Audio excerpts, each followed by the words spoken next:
आज इस वीडियो में मैं आपको केदारनाथ मंदिर की कुछ इंटरेस्टिंग बातों के बारे में बताऊंगा। जैसे कि ये मंदिर तकरीबन 400 सालों तक बर्फ़ के अंदर दबा रहा था और जब 2013 में उत्तराखंड में काफ़ी भयानक बाढ़ आई थी तो आखिर ये मंदिर बचा कैसे था। केदारनाथ मंदिर सबसे अहम हिंदू तीर्थ स्थानों में से एक है। इस मंदिर को 8वीं सदी में आदि शंकराचार्य ने बनवाया था। पौराणिक कथाएं ये दावा करती हैं कि केदारनाथ की असली कहानी पांडवों से जुड़ी हुई है। तो चलिए इस मंदिर के बारे में मैं आपको कुछ इंटरेस्टिंग बातें बताता हूँ। ये कोई पौराणिक कथा नहीं बल्कि Wadia institute of Himalayan geology Dehradun के द्वारा रिसर्च किया हुआ फैक्ट है। इस इंस्टीट्यूट की एक रिपोर्ट के अनुसार केदारनाथ मंदिर 13वीं और 14वीं सदी के बीच जो छोटा हिमयुग आया था उसमें पूरी तरह से बर्फ़ में दबा रहा था। वैज्ञानिकों ने ये फैक्ट इस आधार पर निकाला था कि मंदिर के ढांचे में कई पीली रेखाएं बनी हुई हैं। ये रेखाएं इसलिए बनी हैं क्योंकि ग्लेशियर से पिघलती हुई बर्फ़ धीरे धीरे पत्थरों से रिसती रही हो। ग्लेशियर बहुत धीरे धीरे अपना रूप बदलते हैं और सिर्फ बर्फ़ से नहीं बल्कि पत्थर और मिट्टी से भी बने होते हैं। ऐसे में ये अंदाज़ा लगाया गया कि इस मंदिर ने न सिर्फ 400 सालों तक बर्फ़ के अंदर का दबाव झेला बल्कि इसने ग्लेशियर का मूवमेंट और 2013 की बाढ़ भी झेली है। 2013 की बाढ़ में केदारनाथ के मंदिर के अलावा बाकी सब तहस नहस हो गया था। इस मंदिर के बचने के पीछे की कहानी कुछ ऐसी है कि जब बाढ़ का पानी मंदिर के इर्द गिर्द पहुंचा तब एक चट्टान ऊपर से खिसककर मंदिर के पीछे आ गई थी। इस चट्टान के कारण पानी का बहाव 2 हिस्सों में बंट गया था और इसलिए मंदिर बच पाया, वरना बहाव इतना तेज था कि मंदिर का बच पाना थोड़ा मुश्किल था। पौराणिक कथाओं के अनुसार केदारनाथ की कथा महाभारत के युग से शुरू होती है, जब पांडव कुरुक्षेत्र की लड़ाई में किए गए पापों का प्रायश्चित करने भगवान शिव को ढूंढने निकले थे। तब शिव उनसे छिप गए थे। शिव ने अपना रूप बदलकर एक बैल का कर लिया था और उत्तराखंड में जाकर छिप गए थे। जहां वो छुपे थे उस जगह को गुप्त काशी कहा जाता है।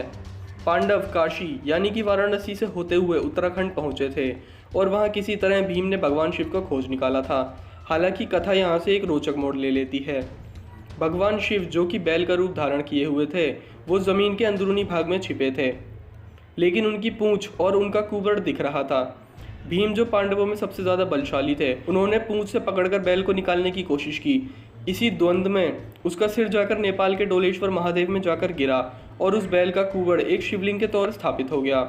इसी कड़ी में पहाड़ के भी 2 हिस्से हो गए थे जिन्हें अब नर और नारायण के नाम से जाना जाता है और यही कारण माना जाता है कि केदारनाथ का शिवलिंग तिकोने आकार का है, वो आम शिवलिंग की तरह नहीं दिखाई देता। अब सबसे बड़ा सवाल ये आता है कि इस मंदिर का नाम केवल केदारनाथ ही क्यों पड़ा। दरअसल इसकी कहानी भी भगवान शिव के रूप से ही जुड़ी हुई है। पौराणिक कथाओं के अनुसार असुरों से बचने के लिए देवताओं ने भगवान शिव से प्रार्थना की थी। इसी कारण भगवान शिव बैल के रूप में अवतरित हुए। इस बैल का नाम था कोदाराम, जो असुरों का विनाश करने की ताकत रखता था। इसी बैल के सींग और खुरों से असुरों का सर्वनाश हुआ था, जिन्हें भगवान शिव ने मंदाकिनी नदी में फेंक दिया था। उसी कोदाराम नाम से लिया गया है ये केदारनाथ। आपने गौर किया होगा कि दोनों ही कहानियों में केदारनाथ में भगवान शिव ने बैल का रूप ही धारण किया था।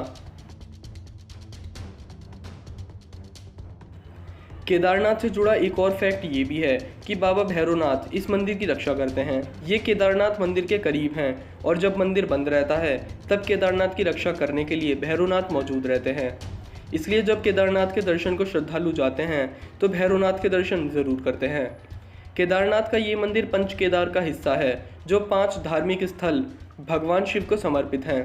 ये सभी गढ़वाल हिमालय में स्थित है। जो भी पंच केदार की यात्रा करता है उसे सबसे पहले केदारनाथ, फिर तुंगनाथ, फिर रुद्रनाथ और मध्य माहेश्वर और आखिर में कल्पेश्वर के दर्शन करने होते हैं।